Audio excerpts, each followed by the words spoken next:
If you want to reset your bulb security camera, it's very easy. So you see on the bottom of the camera you have a reset hole. So what we can do is we can take either like a needle or maybe one of these SIM ejector tools, and if you actually insert in this hole, hold the button inside there for maybe like 5 or 6 seconds, the camera will reset. Also, obviously before you do it, make sure the camera is plugged in and actually powered on and it's working. So again, make sure it's turned on. So also when you are doing this, also this is what you have to do is, if you actually insert it straight, you will feel that there is no resistance whatsoever and there is no button to click.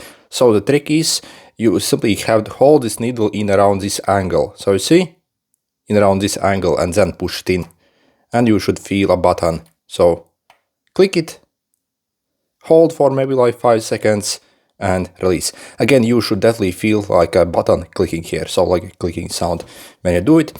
And when the reset is done, it also should say that the camera is reset. So yeah, basically from the speaker, click.